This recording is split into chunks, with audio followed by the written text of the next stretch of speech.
Les éditions Télème, une marque audio de RB Media, présentent La Symphonie des étoiles de Rebecca Galba, lue par Aline Chetaille. À l'homme de ma vie. Le changement de regard est le plus beau des voyages. Olivier de Kersauzon.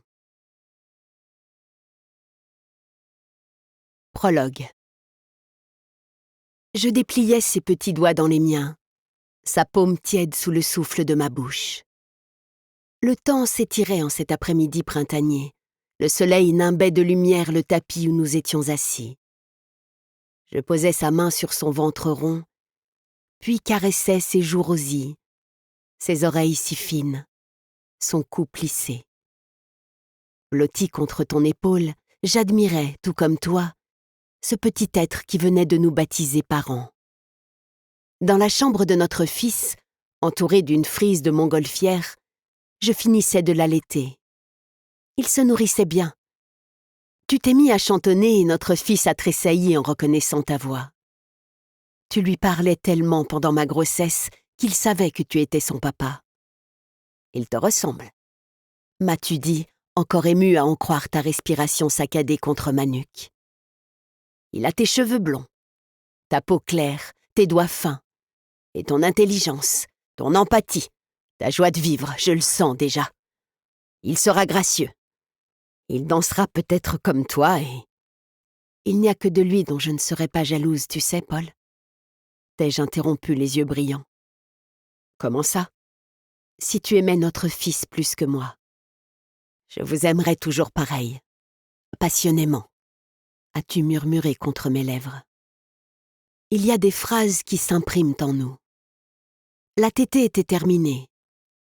Je t'ai tendu notre fils pour me rhabiller. Tu l'as posé délicatement contre ton épaule, tout menu et les jambes en grenouille, pour qu'il fasse son rot. Il dodelinait de la tête, découvrant la vie qui l'entourait. Tu t'es tourné vers lui. La tendresse de ton regard m'a chaviré. Jamais je ne me serais douté de ce qui allait nous arriver. Chapitre 1. Maman, j'ai réussi le passage difficile. L'ordinateur posé sur ses genoux, Lynn se réveille en sursaut. Son fils bondit dans le salon, un violon à la main et des étoiles plein les yeux. 11 ans déjà. Des taches de rousseur partout et ses cheveux blonds qui n'en font qu'à leur tête. Comme lui. Doucement, Mathias, il est tard, murmure-t-elle les yeux sur sa montre. Il a déjà placé son archet. Vivaldi. Ce concerto en la mineur sur lequel il s'acharne depuis des mois. Ses doigts courent sur les cordes avec une aisance surprenante. Le bois de l'instrument résonne dans la pièce. Elle le regarde jouer, complètement ailleurs, dans sa bulle de musique. Son petit prince aux doigts de fée. Va te coucher maintenant. Mais t'as vu mon vibrato, maman? Je suis prêt. Ses yeux noisettes brillent d'espoir. Elle sait ce qu'il prépare avec assiduité, ce rêve qui lui tient tant à cœur, alors qu'elle ne peut l'accepter. Au lit. Allume ton babyphone, s'il te plaît. Il s'éloigne en traînant les pieds. Lynn hésite à le rejoindre, puis se recentre sur ses comptes. À 34 ans, elle se sent comme le capitaine d'un navire en pleine tempête. Tenir la barre, ne pas couler, avec l'impression constante de ne pas en faire assez. Elle libère ses cheveux pour y laisser courir ses doigts. Le crayon tombe et roule sous la table. Mais elle ne le ramasse pas. Son regard se perd vers le coin cuisine, lieu de vie et de souvenir d'une époque où prendre soin d'elle n'était pas relégué au dernier plan. Les chiffres dansent sous ses yeux, les pages défilent. Piquant distraitement quelques coquillettes froides dans l'assiette que son fils n'a pas terminée, elle note des idées à la volée sous ses dernières dettes à régler. À minuit passé, elle éteint l'ordinateur. Le store de sa chambre lui résiste, comme tout ces temps-ci. Tu vas pas t'y mettre, toi aussi. Après quelques tentatives, elle l'abandonne, penchée sur la pleine lune. Elle règle le babyphone et le réveille à 4h15, puis s'étend sur le lit, écouteurs sur les oreilles. Les minutes s'écoulent au rythme d'une musique de ballet classique. La lumière de la lune filtre à travers le store déformé, créant un ray argenté sur le plafond. Soulevant délicatement ses bras dans la pénombre, elle se laisse emporter par la musique, effleurant l'air comme on caresse un souvenir. Son corps se souvient, les arabesques, les pirouettes, la légèreté. Sa respiration s'apaise, ses pensées se libèrent. Alors que les dernières notes s'éteignent, un souffle rauque l'alerte à travers le babyphone.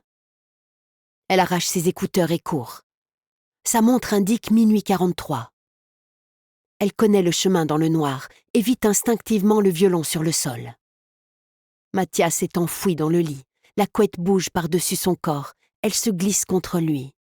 Le place sur le côté. 1 minute.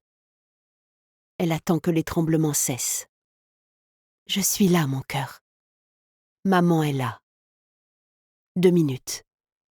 Elle caresse ses cheveux, embrasse son front perlé de sueur. Les lèvres de l'enfant bafouillent quelques mots. Elle ne les comprend pas. Mon fils, mon garçon, mon tout petit, je t'aime tellement. Il tremble encore. Lynn laisse son regard errer dans la chambre à la recherche d'une échappée, si infime soit-elle. À la lumière de la veilleuse, elle devine le poster du célèbre violoniste Renaud Capuçon, les mangas alignés sur l'étagère, le réveil perruche, le Mediator suspendu à son cordon. Maman est là. Tout ira bien, répète-t-elle. Ces mots résonnent dans le silence de la pièce. Les yeux de Mathias s'ouvrent enfin. 4 minutes 55. Une éternité. Il cherche son regard, elle effleure son front chaud et lui sourit. Il peine à reprendre ses esprits. Elle se redresse pour téléphoner au SAMU, mais il s'agrippe à elle. Elle l'entend marmonner quelque chose. Elle enfouit son visage tout contre le sien. Il sent bon le savon. « Qu'est-ce que tu dis, mon amour ?» Il répète dans un souffle, mais elle sait déjà. Enfouie au plus profond d'eux, ces 4 lettres remontent à la surface, une bulle d'espoir dans un océan de peur. Papa. Chapitre 2. Carnet de Mathias. Juste cette fois. Je m'appelle Mathias. J'ai 11 ans et j'ai la sclérose en plaques. C'est plutôt rare à mon âge, 3 à 10% des jeunes patients. Mon corps a décidé de défier les statistiques et de se placer dans une toute petite tranche violette, à peine visible sur le camembert que le docteur a montré à ma mère il y a 3 ans. Maman a plaqué ses mains sur sa bouche quand elle a appris ma SEP. C'est le sigle de ma maladie. Chez moi, la SEP s'accompagne de crises d'épilepsie. C'est pas très fréquent, mais ça peut arriver. Ses yeux sont restés écarquillés un très long moment. Le docteur a dû se lever pour vérifier qu'elle n'était pas paralysée, comme dans le dessin animé avec le pistolet projecteur catapulteur paralysateur. On devrait inventer ce truc. Ce serait ultra efficace pour arrêter les méchants et surtout on tuerait moins de monde. Maman a réussi à lâcher son visage et à poser ses mains tremblantes sur ses jambes. Avec grâce, toujours. Elle est danseuse. C'est la meilleure du monde, même si elle ne danse plus, sauf en cachette. Mais elle ne sait pas que je sais. Le médecin l'a aidée à inspirer et à expirer calmement, en la rassurant. On s'y est pris à temps, Madame Forêt. On va pouvoir maîtriser ses poussées. Certains réussissent à se stabiliser pendant de longues années. Vous et votre mari, vous en sortirez très bien. Votre fils est un garçon bien courageux. C'est là que maman s'est mise à pleurer. Je lui ai attrapé la main qu'elle a serrée fort, fort, fort. J'ai pas osé lui dire qu'elle me faisait mal. Le docteur lui a tendu un mouchoir et s'est rassis à son bureau. Il a repris ses chiffres, ses explications scientifiques. Une maladie auto-immune qui attaque le cerveau et la moelle épinière, qui entraîne des lésions sur le système nerveux. Maman hochait la tête de temps en temps en gémissant, et j'ai décroché. Moi, c'est la musique qui m'intéresse. J'adore le violon. Je suis plutôt douée en plus, sans me vanter. Sauf au début. J'ai commencé à l'âge de 6 ans et je faisais grincer des dents tous nos voisins. C'est ce que maman m'a dit quand ils ont commencé à bouder dans notre immeuble. Ils ne connaissent rien à l'art, mon chéri, m'avait-elle assuré. Les mamans sont toutes comme ça, non? Elles défendent leurs enfants tout le temps, comme des lionnes avec leurs bébés. Mon papy m'a montré un magazine là-dessus. Elle m'a donc encouragée à persévérer, même si je la voyais parfois partir discrètement dans la cuisine en se bouchant une oreille. Et puis j'ai progressé. J'ai amélioré mon jeu, j'ai dompté mon archer. Maintenant, les voisins nous sourient dans la cage d'escalier. Surtout depuis que je suis passée dans le journal. Mission accomplie. Mais voilà, cette maladie, c'est l'enfer. Elle peut empêcher mes entraînements. Surtout quand j'ai une poussée qui me paralyse ou une crise d'épilepsie qui démarre. Je me mets à trembler, maman débarque en courant et m'allonge au sol. Elle pousse tout ce qui m'entoure pour que je ne me blesse pas. Elle tient ma tête sur ses genoux et attend avec moi que les choses se calment, tout en répétant en boucle « Ça va aller, mon cœur. Ça va aller. » Et je dois avouer que ça marche. Mon corps se détend. Je reviens à la vie normale. Elle m'embrasse alors sur le front et reprend des couleurs. C'est ça, notre vie. Notre vie à nous deux. Enfin, jusqu'à aujourd'hui, jusqu'à cette dernière crise plus violente que les autres qui nous a conduits hier à l'hôpital. Elle a duré 5 bonnes minutes. C'est le signal pour m'emmener aux urgences et me mettre sous cortisone. J'étais plus blanc que d'habitude. J'ai eu plus de mal à m'en remettre. J'ai eu peur aussi. Depuis quelque temps, j'arrive plus trop à sourire. C'est comme une dépression, a dit le psy à maman. Moi, je crois que c'est à cause de cette photo que j'ai trouvée et que je cache dans mon livre du Petit Prince. Maman caresse ma joue, son sourire cherche le mien. Je sais qu'elle dort plus beaucoup, qu'elle en fait déjà trop. Pourtant, je ne peux pas m'empêcher de revenir sur le sujet, de la supplier à nouveau. Laisse-moi faire la tournée des étoiles, maman, s'il te plaît, tant que je peux encore jouer. Les yeux brillants d'espoir, je la regarde. Je sens sa main se figer et devenir toute moite. On en a déjà parlé, mon cœur. Ce n'est pas possible. Un tel trajet, toute cette organisation. Quelqu'un frappe à la porte. C'est Monsieur Chamaillou, mon kiné, qui arrive avec mon fauteuil. Les roulettes Queen sur le sol. Je murmure. Si je deviens célèbre, peut-être que papa s'intéressera à moi. Peut-être qu'il reviendra. À ce moment-là, elle essaie de sourire. Mais je sens qu'elle a envie de pleurer. J'essaie de la rassurer. Si je gagne le prix, papa n'aura plus honte de moi. C'est sûr, il reviendra, ça le rendra fier. Il me pardonnera d'être tombée malade. Ma gorge se serre et ma voix fait un drôle de bruit. Le kiné prend ma tension, puis se tourne pour arranger le dossier du fauteuil. Maman s'adosse à la chaise en triturant son sac, puis masse son visage. Ses lèvres bougent toutes seules. Je ne sais pas si elle parle de mon père en silence, si elle prépare une réponse pour me dire que je ne suis pas responsable de son départ, ou si elle réfléchit à ma demande. Au bout d'un moment, elle relève ses yeux rougis vers moi. « Je t'en supplie, maman. » J'ai le cœur qui bat si fort qu'il va exploser. Les auditions sont dans 2 jours, on n'a plus beaucoup de temps. Elle dit plus rien. Elle réfléchit, sans doute. Son cœur doit imploser de tendresse. C'est ce qu'elle répète souvent. Je me demande d'ailleurs comment elle peut rester en vie après ça. Et puis enfin, elle se penche vers moi, reprend ma main pour la serrer fort entre les siennes et me dit tout bas. De toute façon, j'en avais marre de mon boulot. Chapitre 3. Dans les couloirs du pôle enfant du centre hospitalier de Montauban, Lynn observe un ballet désormais familier. Les chariots de médicaments croisent les lits des jeunes patients. Les internes pressés frôlent les parents désemparés. Les secrétaires agacés se répètent au téléphone. Une tension permanente règne ici, où tout est urgent, injuste. Elle ajuste son t-shirt froissé et sort. Les portes vitrées se referment tandis qu'elle descend vers le jardin public. Les tilleuls sont en fleurs. Elle en respire le parfum et tente de décontracter sa mâchoire. Les mots du médecin la hantent. « Je ne vous le conseille pas, Madame Forêt. » La balançoire vide couine devant elle. Elle s'assied sur un banc. Tout abandonné. Quitter leur fragile équilibre. Elle doit y renoncer. Partir pour 3 semaines en tournée avec Mathias serait de la folie. L'état de votre fils a évolué. Je préfère que vous restiez à proximité. Il a besoin de calme, de repos, d'un emploi du temps régulier et surtout, songez aux médicaments à conserver au frais. Son regard se pose au loin et la voix de Mathias résonne plus fort que celle du médecin.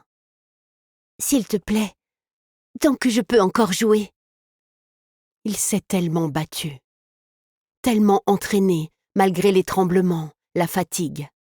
Malgré tout. Son courage la bouleverse chaque jour. Une petite fille grimpe sur la balançoire. Lynn la regarde s'envoler, emportée par son rire. Si vous partez, ce sera contre avis médical. S'éloigner de leur médecin de confiance, de cet hôpital familier, du personnel des urgences qui les connaît si bien.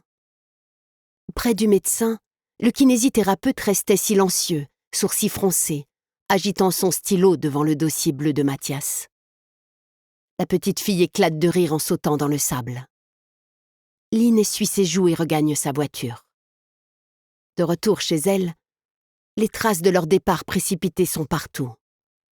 La couette tombée au sol quand elle a dû le porter, le babyphone encore allumé, le médiator qui se balance doucement, les vêtements en désordre. Elle range le violon dans son étui. Sous le lit, la petite valise est prête, remplie de vêtements, la convocation posée par-dessus. La volonté d'y croire jusqu'au bout, l'espoir à toute épreuve. Le livre du Petit Prince s'ouvre et une photo s'en échappe. Il avait tout juste 6 ans. Installé sur les genoux de son père, en pyjama, il tenait son violon neuf avec un regard émerveillé. C'était un matin ensoleillé. Les taches de rousseur éclaboussaient déjà ses joues et son nez fin, telles des étoiles dans le ciel. Il fixait son père avec admiration. Et Paul lui souriait en retour, de ce sourire qui, à lui seul, définissait le mot tendresse. Une époque où leur amour semblait inébranlable. Comme pour étouffer ce souvenir, Lynn retourne cette photo qu'elle croyait avoir jetée. Elle reconnaît l'écriture courte et serrée de Paul. « À mon fils adoré qui deviendra un grand violoniste. Papa. » Les propos de Mathias lui reviennent soudain. « Si je gagne le prix, il reviendra. Il me pardonnera d'être tombé malade. » Les pièces du puzzle s'assemblent enfin. Lynn s'approche de la fenêtre, le ciel d'été joue avec les nuages. Son regard se perd au loin, ses doigts s'agrippent à la poignée de métal froid. Retrouver son père, le rendre fier, saisir sa chance de vivre son rêve de musicien alors que le temps lui est compté. Votre fils a besoin de stabilité pour se battre avec sa maladie, Madame Forêt. Lynn s'entend répondre pour elle-même, la voix empreinte d'une détermination nouvelle. Docteur, mon fils va perdre le goût de vivre si je ne l'aide pas à reconquérir l'amour de son père. Mai 2011. Nous flânions dans le parc durant notre pause déjeuner. Les arbres étaient en fleurs. Les femmes bourgeonnaient. Je les observais furtivement, ta main dans la mienne. « Heureusement que tu n'es pas enceinte. » m'as-tu lancé. Je t'ai dévisagé, étonné. Nous n'avions jamais abordé ce sujet. J'ai continué à déguster mon cornet de glace à l'abricot. « Tu ne veux pas d'enfant, Paul ?» t'ai-je demandé d'une voix innocente. Tu m'as fait un sourire en coin. Les enfants? Fini la liberté, les rêves, les nuits reposantes, les balades en amoureux. Tu n'avais pas tort. J'ai même enchéri. Bonjour les vergetures, les angoisses, les devoirs interminables, les crises de nerfs.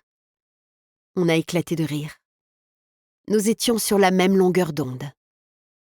À ce moment-là, un homme nous a dépassés et s'est accroupi. Il a ouvert grand les bras. Face à lui, une femme a lâché la main de son fils.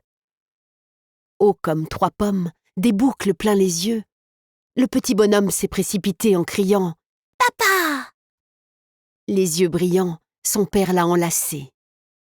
Ta main a serré la mienne. Nous nous sommes regardés, nos cœurs s'amusaient à effacer nos certitudes. Chapitre 4. Lynn pousse la porte et baisse aussitôt la tête. Un battement d'ailes soulève ses cheveux. Elle abandonne ses chaussures dans le vestibule, puis se ferait un chemin dans l'appartement. Des perchoirs suspendus çà et là se balancent tels des lanternes de Nouvel An chinois. Dans ce tourbillon de plumes, quelques notes de piano la guident jusqu'au salon. « Ma Lynette, te voilà !» Le regard de Gustave s'illumine en l'apercevant. La barbe grise, les cheveux blancs, un sourire généreux, sa philosophie de l'existence. Le monde pourrait s'arrêter de tourner, il continuerait de composer. Penché sur son clavier, il parcourt l'une de ses œuvres. Des pages de partition s'envolent, chassées par l'atterrissage simultané de 4 perruches. Combien de fois t'ai-je dit de fermer la porte d'entrée ? Je sais, ma fille. Lynn soupire. Cette façon qu'il a de flotter au-dessus de tout. Au-dessus de la vie, des factures, des responsabilités, si loin d'elle. Si proche pourtant. Il remarque ses yeux cernés. Elle trébuche sur une pile de livres aux images de constellations et du système solaire. « Et qu'est-ce qu'on pourrait bien voler ici, Lynette ? J'ai Serge comme alarme. » En entendant son nom, la perruche se manifeste, les ailes déployées dans un éclat de couleurs vives. « V'là les flics !» Gustave éclate de rire avant d'embrasser sa fille. Il recule et l'observe menton levé. « Eh bien ?» commence-t-il, la voix teintée d'un mélange de fierté et d'incrédulité. Les mots restent en suspens, comme son air étonné de voir sa fille, si raisonnable et mesurée, se lancer dans une folle aventure. Une fierté inattendue traverse Lynn, mais son sourire s'évanouit lorsqu'elle aperçoit Yanis. Le voisin de son père émerge nonchalamment de la salle de bain, comme s'il était chez lui. Regard malicieux, boucles brunes ébouriffées, chemise entr'ouverte sur une peau hâlée. 28 ans d'insolence. Il s'accoude au piano juste à côté d'elle. Trop près. Y a pas de coiffeur à Dubaï ? Tu m'as manqué aussi, Lynn. Elle lève les yeux au ciel. Gustave tire les rideaux d'un geste ample.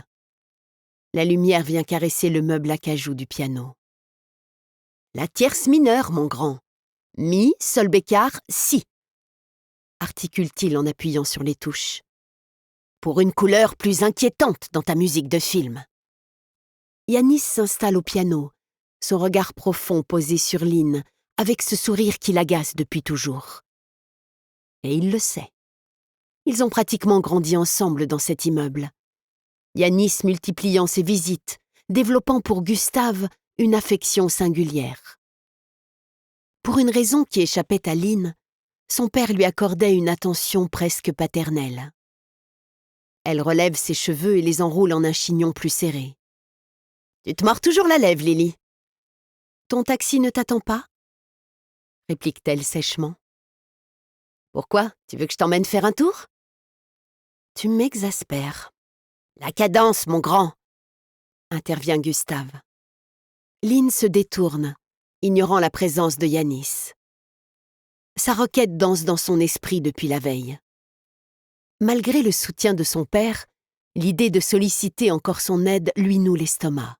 « Un café, Linounette ? » ?»« S'il te plaît. » Laissant Yanis à son entraînement, Gustave s'éloigne et sifflote un air de jazz dans le couloir. Lynn le suit, ramassant machinalement le linge éparpillé. Vieille habitude. « Papa, je... » Sa phrase s'arrête net quand elle entre dans la cuisine. Des cartes neuves. Partout. La France entière s'étale sur la table. Elle s'approche hésitante. Des cercles, des chiffres, des itinéraires tracés au feutre de différentes couleurs. Du bout des doigts, Lynn suit le chemin reliant les villes, Montpellier, Clermont-Ferrand, Strasbourg et Lille. 3000 kilomètres, 3 semaines. Un périple fou. Elle lève des yeux brillants vers son père, adossé contre la gazinière. « Tu croyais que tu allais partir sans moi, ma Linette ?»« Oh, papa !» Les larmes menacent de déborder. Elle reste immobile. Gustave tripote une tasse pour s'occuper les doigts. « Tu as 34 ans et pas un brin de sens de l'orientation comme ta mère. Je n'allais pas te laisser te perdre. » Tandis qu'elle parcourt à nouveau les cartes du regard, son esprit tourbillonne. Les préparatifs, le départ imminent, les médecins à convaincre encore, les médicaments à ne pas oublier, les listes interminables. Un rire nerveux lui échappe. Tu nous imagines coincés ensemble sur la route?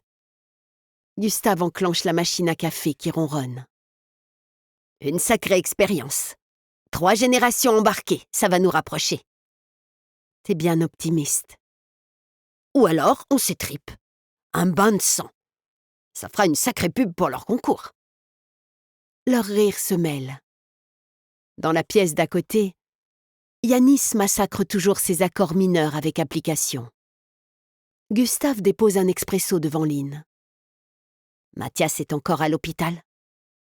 Elle referme ses mains sur la tasse chaude. Oui. Il reste en observation pour la journée. Je le récupère à 17h, le temps de prévenir mon patron. Ça promet? Un délice, j'ai hâte, dit-elle en levant les yeux au ciel. Il la bouscule gentiment 1 fois, 2 fois. Elle pose sa tête sur son épaule. Quand sa mère a succombé à sa maladie, elle avait seulement 15 ans. Gustave n'était pas un père très commun avant cela. Artiste, perdu dans sa bulle, mais tendre et rieur. Il leur composait de la musique, dansait avec elle, les entraînait dans son monde. Elle l'aimait ainsi. Après, tout s'est écroulé. Lynn a pris en charge la maison.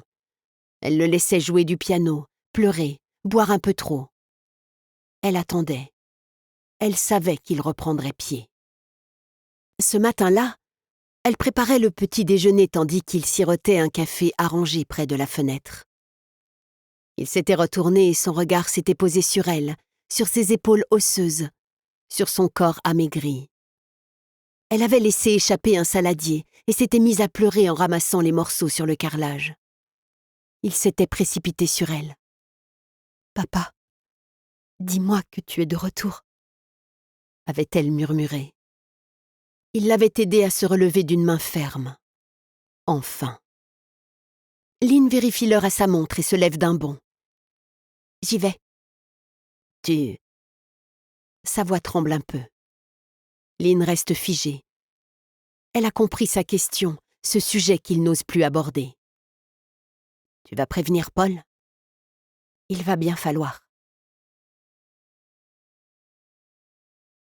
Chapitre 5. Lynn croise puis décroise ses jambes.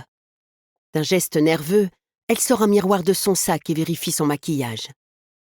Le mascara a coulé sur ses paupières. Elle s'essuie le visage avec une lingette, passe un brin de crème teintée sur ses cernes et ses taches de rousseur, puis un trait de crayon brun pour rehausser la teinte miel de ses yeux. Le souffle court, elle déverrouille son téléphone et effleure de son pouce l'écran fissuré. Les emails défilent sous ses yeux. Il est là, Paul. Parti depuis 3 ans. Le dernier email date d'il y a quelques mois. Si je deviens célèbre, maman, peut-être que papa s'intéressera à moi.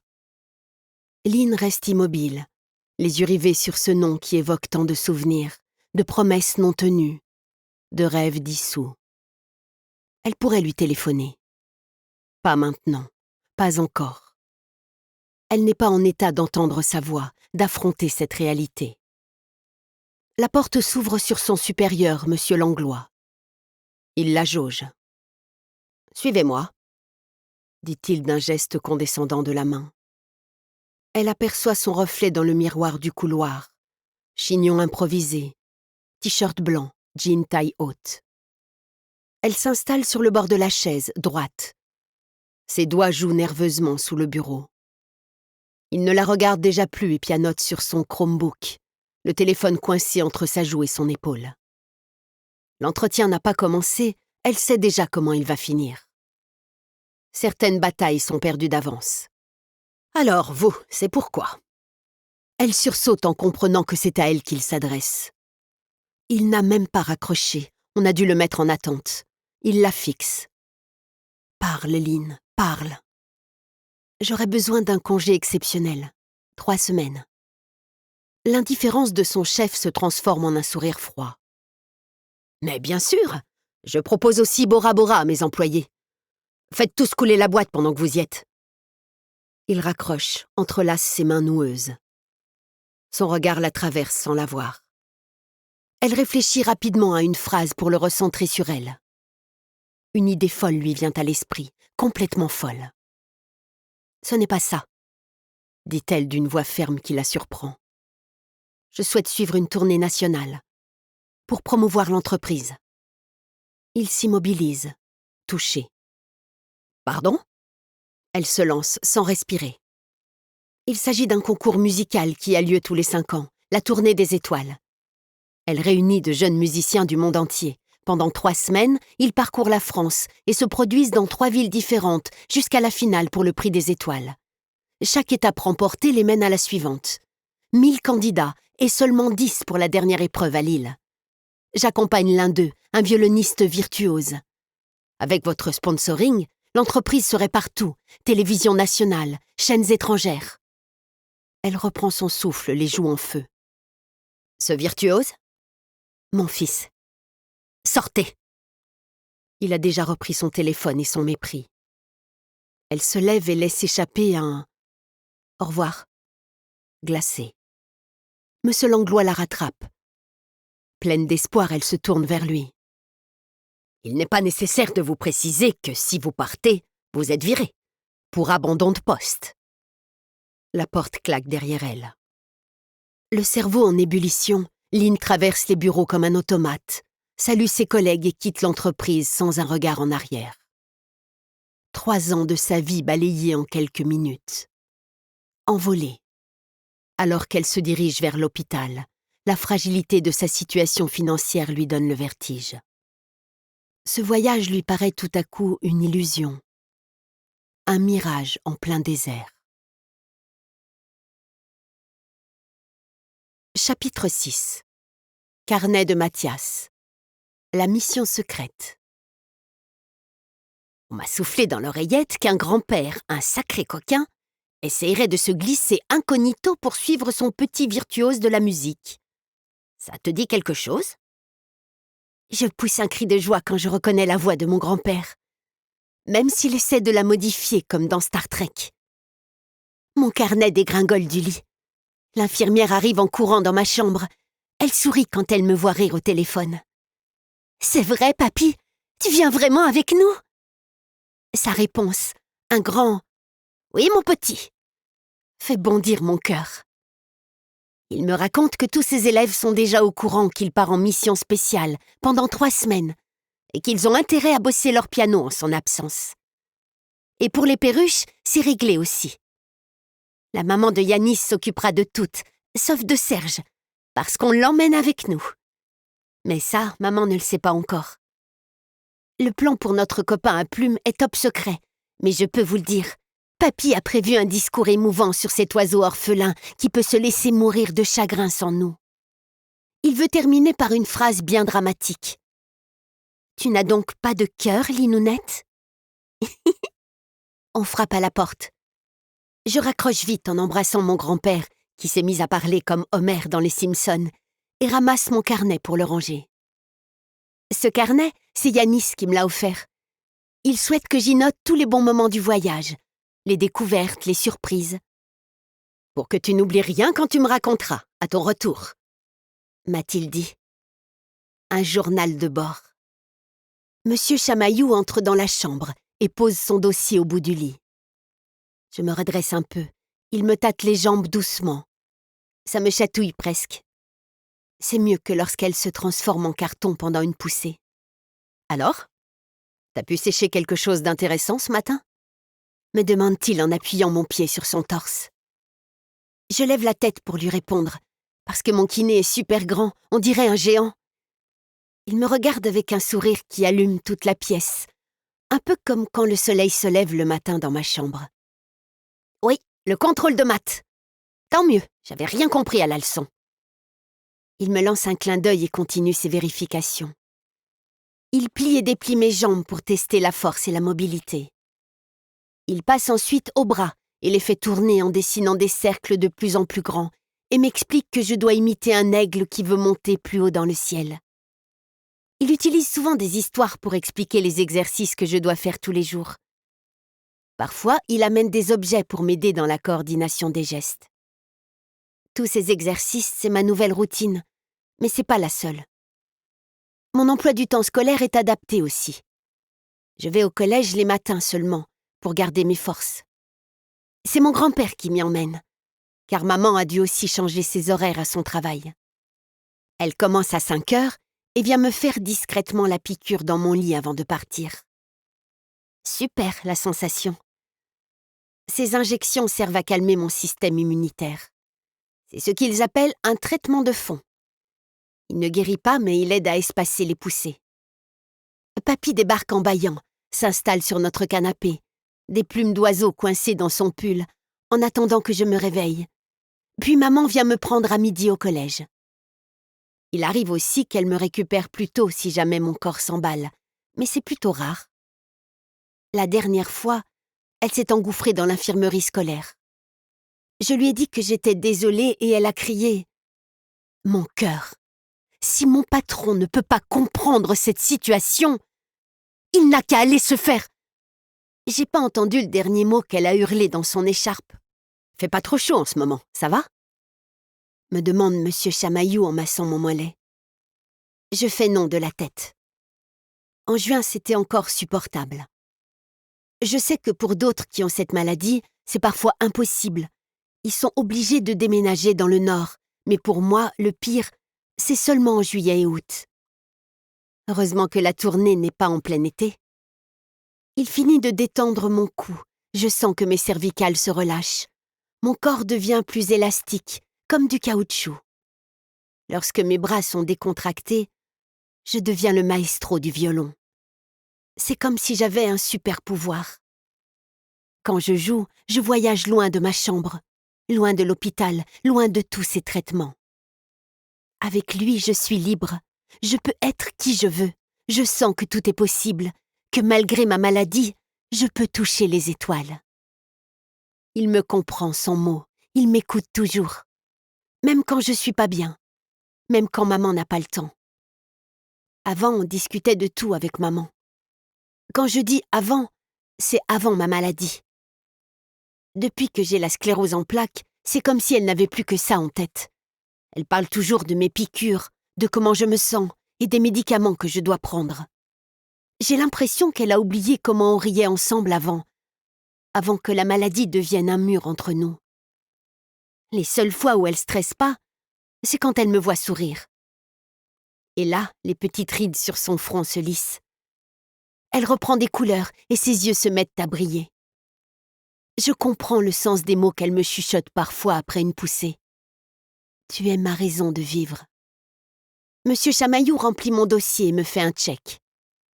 Bon retour chez toi. Tu t'en sors très bien. Je dis au revoir à mon kiné qui a toujours le mot pour me faire plaisir. Mais bon, je comprends qu'elle s'inquiète autant, maman. Après tout, c'est ma SEP qui a fait fuir mon père. Heureusement que j'ai prévu un plan pour le faire revenir. Tout va rentrer dans l'ordre maintenant. Chapitre 7. Hissée sur ses pointes de pied, Lynn étire son bras le plus loin possible. Elle sait qu'elle les a rangés là, en haut de son armoire. Ses doigts effleurent ses chaussons de danse, le ruban de satin, l'embout usé, la courbe du cambrion. Elle poursuit son investigation. Des magazines, des partitions de guitare, les doudous de son fils. Quand sa main trouve enfin la boîte, elle descend lentement de son tabouret. Elle dépoussière le couvercle, l'entr'ouvre. Le souvenir de sa mère l'envahit. Les 2 danseuses en bronze sont là, intactes. Cadeau pour son diplôme de 3e cycle en danse classique. Lynn caresse les statuettes en tutu avant de les envelopper dans du papier bulle. Une fois chez l'antiquaire, elle déballe son trésor. « Edgar Degas, de toute beauté », commente l'expert en les scrutant sous une loupe. Elle récupère l'argent et range la lourde enveloppe dans son sac. Le cœur gros, elle se presse pour attraper le bus. La pharmacie du centre-ville de Montauban grouille de monde. L'attente s'éternise. Lynn extrait sa liste de la poche arrière de son jean. Ses yeux parcourent de nouveau lignes et colonnes, à l'affût du moindre oubli. Son père se charge de l'itinéraire, ce qui est déjà un soulagement, même si elle craint ses détours imprévus. Avec lui, le moindre trajet peut se transformer en odyssée. Un pharmacien la reçoit enfin. Lunettes au bout du nez, il saisit l'ordonnance sans un mot, sans un regard. Des boîtes alignées. Il récite à voix basse « inhibiteur, antidouleur, immunodépresseur ». Une litanie qu'elle connaît par cœur. Lynn s'éclaircit la gorge. Pour Strasbourg, est-ce qu'ils recevront la commande à temps? Le pharmacien lève enfin les yeux. En théorie, oui, mais... Il parle de contretemps, d'alternatives, de précautions. Tout ce qu'elle n'avait pas besoin d'entendre. Elle sort et prend une grande bouffée d'air frais. Une voiture arrive et se gare en travers sur les zébras. « Je vous dépose ?» Accoudé à la portière de son taxi, Yanis la dévisage en sifflotant. Il porte un t-shirt La Guerre des Mondes pour changer de ses chemises entr'ouvertes. « C'est ta plus belle tenue de travail ?» lance-t-elle sans ralentir. Le taxi la suit au pas, ronronnant le long du trottoir. « Ce film, faut que tu le vois, monte !»« Yanis, j'habite au bout de la rue. »« Ouais, mais t'es chargé. Et puis... » Sous ses boucles brunes, ses yeux pétillants lui sourient. « Les cornes de gazelle de ma mère. Je les partage avec toi, dans ma grande bonté. » Il agite une boîte en métal. Le sucre glace s'envole dans l'habitacle. Elle se penche vers la portière. « Je constate que ces 5 mois de formation ne t'ont pas rendu plus mûr. »« Tu as compté le temps passé sans moi? Je suis flattée. » Elle retient son rire en le voyant ramasser les gâteaux qui s'effritent entre ses doigts, puis se frotter les mains l'une contre l'autre. « Ce n'est pas parce que tu as mis mon père et mon fils dans ta poche que tu m'auras aussi. Je relève le défi, quand tu veux. » Sa voix retrouve cette note de séduction qui lui fait lever les yeux au ciel. Ça ne risque pas. Lynn glisse une main sous ses paquets vacillants, cherchant à tâtons ses clés. Tu vois, je redoutais ce voyage, mais finalement, je suis rassurée de passer 3 semaines avec mon père et mon fils, seule. Elle appuie délibérément sur le dernier mot. Il ne semble pas s'en offusquer. Content pour toi, Lily. Vous partez quand? Ses doigts tremblent légèrement en composant le code. Sa voix aussi. Comme si elle prenait conscience de cette réalité pour la première fois. Demain. On part demain. Une fois à l'hôpital, Lynn signe les papiers de sortie.